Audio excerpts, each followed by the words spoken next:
reka mbabwire ko ibintu byongeye kuba bibi cyane mu burasirazuba bwa Repubulika ya Demokarasi ya Kongo. Imirwano yabaye imirwano hagati ya M23 n'igisirikare cya leta ya Kongo FARDC n'abambari bacyo bose. Ndakubwira uko muri aya masaha ibintu bihagaze, ndetse rwose n'imirwano aho iri kubera hagiye hatandukanye muri eneo zigiye zitandukanye. Ubwo ngubwo cyane cyane hakaba ari muri Kivu y'Amajyepfo aho urugamba rwaremye rwose. Ninkubwira ngo iminembwe ibintu byakomeye cyane, ninkubwira ngo ahantu bita mu biziba ntabwo abantu bari gusinzira, umve ko ibintu byakaze cyane. Hakaba amakuru agaragaza kandi ko hari gushwana gukomeye cyane hagati ya Wazalendo n'igisirikare cya leta FARDC mu mujyi wa Uvira. Barapfiki muri uyu mujyi bamaze iminsi bakoreramo inama za hato na hato zo kurwanya M23, bakanashyira umusirikare, bavuze ko ari umusirikare ukomeye cyane witwa Colonel Munyamushebwa. Uyu ndetse bamwe bakavuga ko ari umunyamurenge uje kurwanya bene wabo yivuye inyuma. Uyu rero akaba ari we ugomba kurinda cyangwa se kugenzura ibikorwa byose byo muri ho Plateau na Mwaye Plateau. Ubwo no kuvuga mu bice biri kuberamo imirwano muri Kivu y'Amajyepfo birumvikana. Aha rero Wazalendo barasanye bikomeye cyane na FARDC, ndetse yagira n'abahasiga agatwe. Byose ndaza kubikugezaho, ubwo turaza no gusubira inyuma turebe biri kubera za Irundu, Bidegu, aho hose hari kuyogozwa n'ibitero bya FARDC, ariko kandi M23 nayo ikagenda yigaragaza mu buryo bukomeye cyane. Ni nako kandi ku Ndondo naho rwongeye gusibana hagati y'abarwanyi batwirwana na M23 bahangana n'igisirikare cya leta n'ababambari bacyo bose uko bakabaye. Rero amakuru yerekeranye n'urugamba cyangwa se ava ku mirongo y'urugamba kuri ligne de front aragaragaza ko ibintu byabaye bibi cyane, kuko hari amakuru menshi pe. Ndaza kukubwira uko bimeze, ari kumva ko ibintu bitoroshye na gatoya. Aha rero benshi bari kubigwamo nabo ku ruhande rwa FARDC birumvikana, bakaba bamerewe nabi cyane kuko rwose ubu byageze no mu ofisiye cyangwa se abasirikare bakuru. Hanyuma turaza kugaruka gato kuri bya biganiro byari byaberaga mu Busuwisi i Montreal mu Busuwisi mu minsi ishize, bikanasinyirwamo amasezerano hagati ya M23 n'ubutegetsi bw'Kinshasa, amasezerano atandukanye aho ayibanze cyangwa se ayingenzi cyane yasinywe ari guhagarika cyangwa se gushyiraho agahenge kakanagenzurwa mu buryo bukomeye cyane, ndetse bakanasinyana ibirebana no guhererekanya imfungwa z'intambara. Ese ubu bimeze bite ko byamaze igihe cyamaze kurangira? Ubwo ndakubwira uko bimeze n'icyo bamwe bari gutangaza ikigomba gukurikiraho nyuma y'uko ibyo byo binaniranye. Rero hari amakuru rwose menshi cyane, ndaza kukubwira ibyo Leta Zunze Ubumwe za Amerika zatangaje zihombera mu ntambara ziri guhanganamo na Iran, nazo zayishoje. Ariko ibyo zatangaje byabaye nko gutakamba ku buryo bamwe batangiye kubaha urw'amenyo bavuga bati se Amerika bimeze bite? Ntabwo ariyo yabona rwose, ati yarigize akaraha kajya he? Ariko kandi kuko amafaranga batangaje bahombera muri iriya ntambara bashoramo, uyumvise nawe wakumva ko ari amafaranga menshi bishoboka cyane, ukibaza ahubwo icyo bayashoyemo bigakuyobera. Reka tujye muri aya makuru tudatinze, duhere ku birebana n'urugamba cyangwa se ku mirwano. Ndari natangiye nkubwira ngo ahantu bita n'ubundi ni muri Minembwe muri Biziba. Ubundi mu hantu hakunze kuraswaho bikomeye cyane cyangwa se hakomeje kwibasirwa n'imirwano ikomeye cyane harimo n'ahangaha Biziba Iminembwe. Na agace kakomeza kugabwaho ibitero binakoreshwamo drone ku ruhande rwa FARDC, kuko mu bice bashakishamo cyane bari gushakisha ahangaha mu Biziba cyangwa se ahangaha Minembwe muri rusange.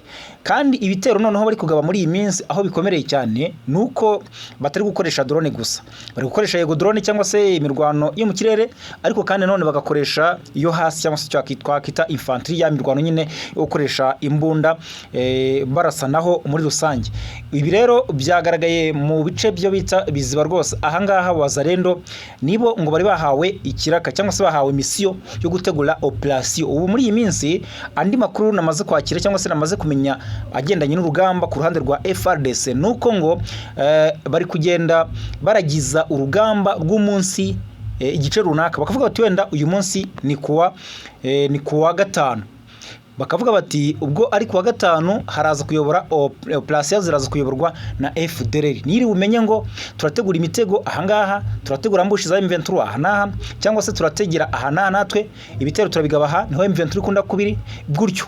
Noneho ejo kuwa gatandatu bagashyiraho operation zikayoborwa na Wazalendo, ejo bundi FDLR cyangwa se Uburundi, ariko bakagira umuyobozi mukuru cyangwa se uri ku bugenzuzi bukuru, akenshi abari ubundi ingabo ingabo z'u Burundi FDNB, ndetse rwose akanavugwamo ko na FDLR rimwe na rimwe nayo iyobora.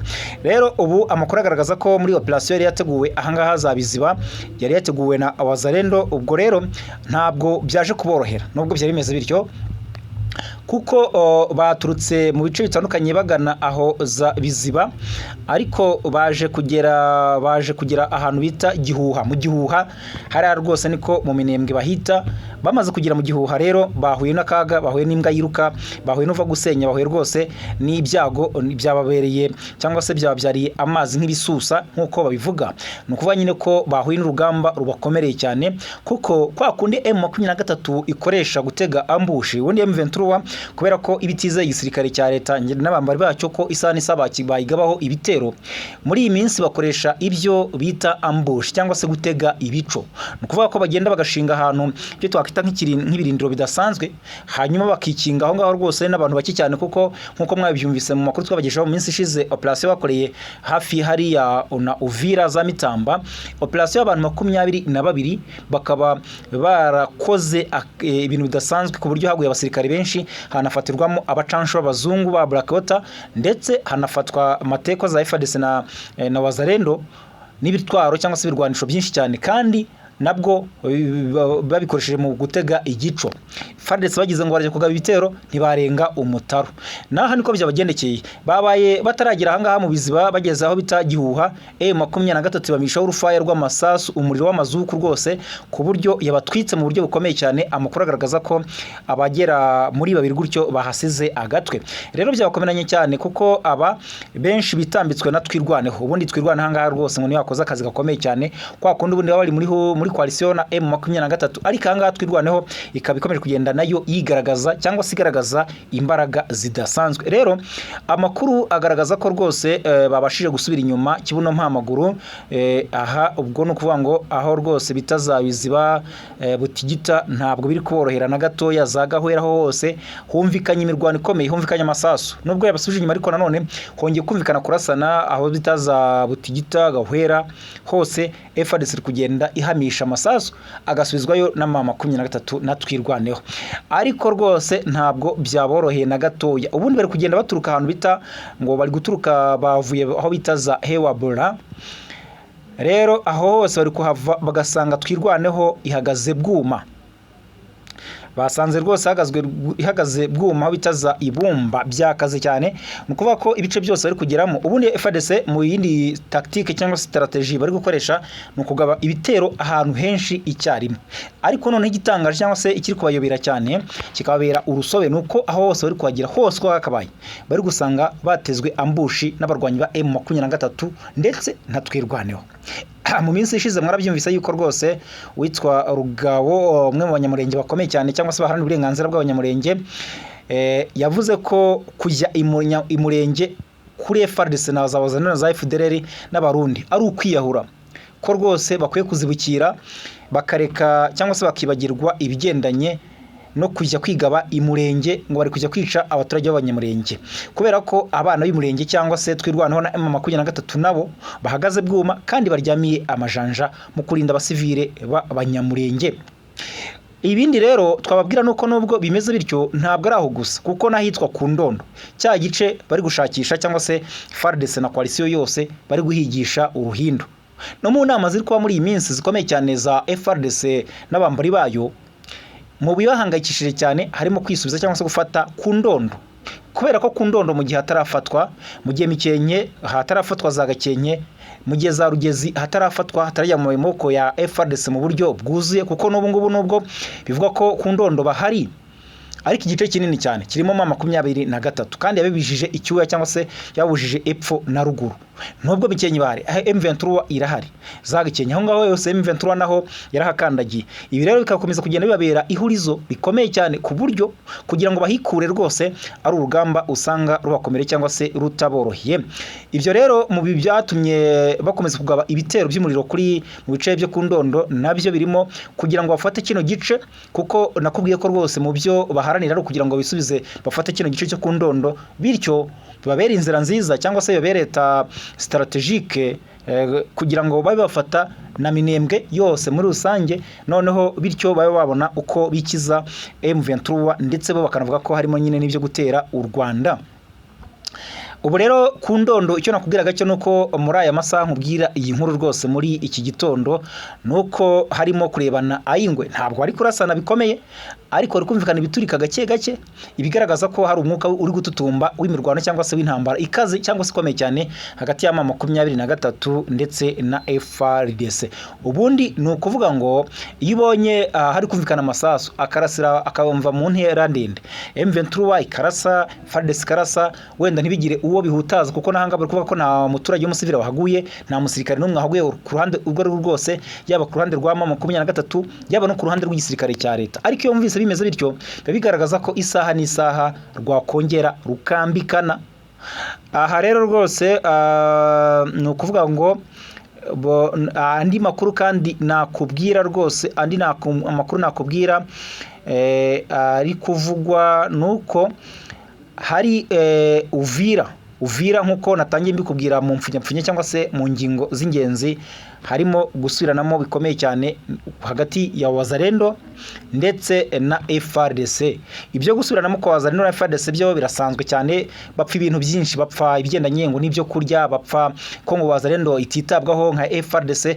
Mwaranabyumvaga ejo bundi ubwo Justin Bitakwira avugaga ko yageneye impuzankano cyangwa se imyanda y'akazi ya gisirikare wa Wazalendo, bakabaha ibisarubeti by'imyenda isa n'umuhondo cyangwa se umutuku, gutyo umutuku ariko ushaka kuba nk'umuhondo niba twabyita roza. Ibyo bigenda rero bakaba Wazalendo barabyamaganiye kurevuga ko biri kubateza M23 kubera ko birabonerana cyane ku buryo rwose niyo umuntu yaba ari mu birometero bingahe yabasha kukurasa bimworoheye kubera ko uba ugaragara. Icyo gihe bayambaye kabiri cyangwa gatatu ntabwo turongera kubona igaragara, bamera nkaho bayanze. Ibyo nabyo babyuriyeho bavuga ko kubaha imyenda nk'iyo ngiyo ari ukubasuzugura cyane, kuko ngiyo myenda itagenerwa aba FARDC banyabo cyangwa se nyirizina.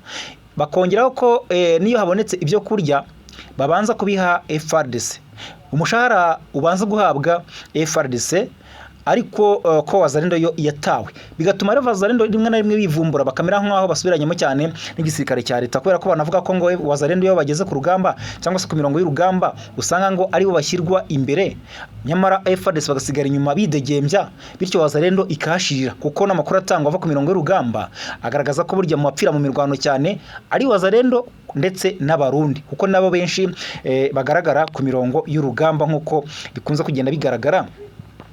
Icyo nakubwira gake no kuri mu byo bapfuye hano muri Uvira bakarasana, kuko binavuga ko hashobora kuba hapfuye abantu batari munsi ya 3 ku ruhande, batari kugaragaza neza niba ari ku ruhande rwa Wazalendo cyangwa se FARDC. Mu byo bapfuye rwose hari uwo bise icyitso mu ngabo za FARDC, hanyuma baramukeka bamuta muri yombi kwa kundi bajya kubafungira ahantu hatazwi, hanyuma Wazalendo irakameza yakamejeje rero ivuga ko ngo uyu muntu ngashobora kuba ari uwo mu bwoko ngo bw'abafurero, bityo ko ngo ari mwene wabo adakwiye kwicwa. Ubundi yari undi muntu wenda bakekaho ngo ni umututsi, wenda bakekaho ngo ni umunyamurenge n'abandi batandukanye, usanga Wazalendo ntacyo bavuga, ariko uyu muntu ngo baketse ko ngo ari mwene wabo, bari bakamejeje bavuga ko ngo agomba kurekurwa ngo uko byagenda kose, ngo kwera ko ari gukeka ko ngashaka kugerwayo ngakicwa. Rero uyu FARDC yaramuketseho kubanga icyitso cyo kunekera ngo M23 ngo hano mu mujyi wa Uvira, kandi ko ngo rwose ngo yari amaze igihe ngabihishemo. Ubu rero bituma rero Wazalendo bavuga bati niba ari ibyo ngibyo ntago muri buje kumwica cyangwa se muri buje kumufunga, natwe turi aho ngaho. Bituma rero barasana bikomeye cyane, barasanye rwose mu buryo utapfa kumva, kuko buryo amakuru anagaragaza ko ngo FARDC bo bahisemo kuyabangira ingata, bava mu rwagati mu mujyi wa Uvira bajya muri ya misozi iwukikije cyangwa se hejuru aho ngaho, abahazi barabyumva neza cyane. Ubwo nuko nkuko ibintu byifasha hariya Uvira cyangwa se Uvira, reka tujye no muri bya biganiro byo mu Busuwisi bitatanze umusaruro na n'isaha, kuko rwose n'ubu ngubu urugamba rwo rwararemye isaha n'isaha, mwumva ko barasana bikomeye cyane. Rero ubwo imontere mu Busuwisi hasinywaga amasezerano hagati y'umutwe wa AFC M23 na leta ya Repubulika Demokarasi ya Kongo, icyizere cyongeye kuzamuka. Abaturage bariruhutsa baravuga bati se noneho imirwano yabigiye guhagarara, kuko baravugaga bati se niba harabaye ibiganiro byo muri Ethiopia bya Addis Ababa ntibigire umusaruro bitanga, hakaba iby'i Nairobi ntibigire umusaruro bitanga, hakaba ibya Doha muri Qatar ntibigire umusaruro bitanga, hakaba amasezerano y'i Kinshasa ntagire umusaruro atanga, hakaba ndetse n'ibindi byagiye biganirwaho ariko byose ntibigire icyo bitanga. Bati ese ibyo mu Busuwisi binahagarikiwe na Amerika twubaha nabyo biraza kugira gutanga ubusa? Niho rero bakuraga icyizere. Rero ubu ngubu ni ukuvuga ngo abenshi rwose batikizaga ko igihe kigeze ngo amasasu aceceke burundu, ubuzima busubire ku murongo. Ariko uko iminsi ishira cyangwa se indi gataha, ibiri kugaragara ku mirongo y'urugamba bitandukanye cyane n'ibyanditswe ku mpapuro, kuko ku mpapuro ho rwose amahoro arahari, ariko ku rugamba umutekano warazambye. Rero amasezerano yarasinywe ariko kandi ntabwo yigeze yubahirizwa. Amasezerano ni ukuvuga ngo amakuru aturuka mu baturage, agaturuka mu basesenguzi ndetse n'abakurikiranira hafi iby'umutekano wo muri Kivu zombi, agaragaza ko nubwo amasezerano yasinywe, imirwano yo ikomeje gukaza umurego cyangwa se iri gufata indi ntera. Hari aho ingabo za leta zikomeje kugaba ibitero mu bice bya Kivu zombi buhoro buhoro, abarwanyi ba M23 bagakomeza kuguma mu birindiro byabo, bavuga ko batari kuri ibice bafashe kubera ko n'ubutegetsi bw'i Kinshasa butigeze bwemera ibyo bagiye bemeranywaho mu bihe bigiye bitandukanye. Hejuru rero y'ibyo ngibyo haniyongeraho kuba mu minsi 10 ishize, iminsi 10 irirenze, impande zombi zari zarihaye ngo zibe zamaze guhererekanya imfungwa z'intambara. Ntabwo birakorwa. Urumva ikindi kiyongeraho ni ukutizerana, niyo nzitizi ikomeye cyane ivugwa. Rero kugeza ubu rwose ni ukuvuga ngo M23 iracyari mu bice kuko igaragaza ko itari kuri ibice mu gihe cyose leta ya Kinshasa idashaka gushyira mu bikorwa amasezerano bagiye basinyana. Hanyuma ikindi rwose kiri kuvugwa nuko kugeza ubu ngubu kugeza ubu ngubu rwose biri gutuma aya masezerano mashya ashobora guhura n'ingaruka zikomeye cyane nk'uko byagenze mu bihe byashize, n'ubundi nk'abagiye basinya ntashyirwa mu bikorwa, ku buryo bamwe bavuga ko ahubwo intambara bigiye gukaza umurego. Kugeza ubu ukuri gucukumbuye kugaragaza ko intambara itararangira, ahubwo ko yahinduye isura cyangwa se gutangira ubundi bushya. Reka tubabwire ko rwose ikindi twababwira muri aya makuru nuko tunyarukiye muri ya ntambara yo mu burasirazuba bwo hagati ihanganisha Israel na Iran, ariko hakazamo na Leta Zunze Ubumwe za Amerika ziri inyuma ya Israel. Ubu ngubu Leta Zunze Ubumwe za Amerika zatangaje ko kuva ku itariki 28 Gashyantare 2026 ubwo zashozaga intambara kuri Iran, zimaze gushoramo bifite agaciro ka miliyari 25 z'amadolari. Miliyari ayo mafaranga ni amafaranga menshi cyane. Aya mafaranga rero angana n'ingengo y'imari yose yateganyirijwe ikigo cya Amerika gishinzwe ubumenyi bw'isanzure cyangwa se bizwi nka NASA.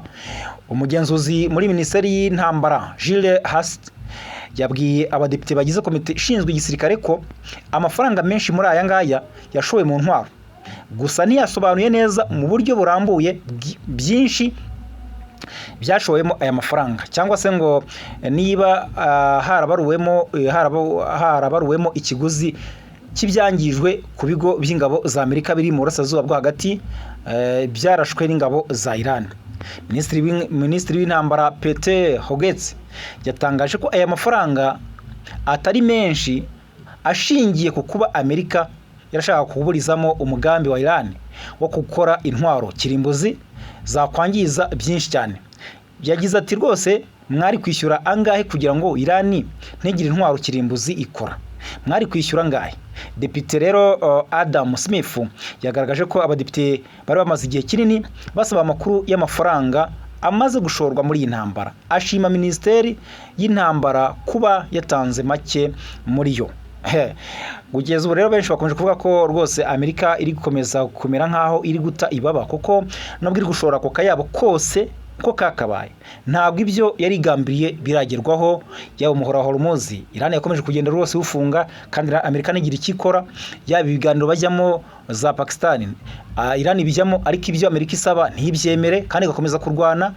Rero ukabona ko Amerika imeze nkaho rwose iri kugenda bemwe bavuga ko iri gusuzugurwa na Iran mu buryo bugaragara. Kugeza ubu rwose nakubwira ko intambara ikomeje kandi ikomeye cyane, kuko inakomeje kugira ingaruka kuri iyi si yose uko yakabaye, aho ubona ko ibikomoka kuri peteroli bikomeje kugenda bizamuka ibiciro byabyo uko bwije n'uko bukeye, ndetse rwose amakuru agaragaza ko buri kwezi ariko bigenda byiyongera. bigizwemo uruhare no kuba umuhora hormuzi warafunzwe kandi nyamara waragaburiraga isi mu bigendanye n'ibikomoka kuri peteroli na essence mu buryo bugaragara cyane. Reka mbashimire mwebwe mukunda uyu muyoboro, mukomeze gukora subscribe, mukande like, mukande share, ubundi rwose muduhe comment, kandi rwose mbabwira ngo mukomeze kugira ibihe byiza. Amakuru yacu yo abagomba kubagiraho umwanya ku mwanya, ubusesenguzi, ubucukumbuzi ndetse n'amakuru agezweho.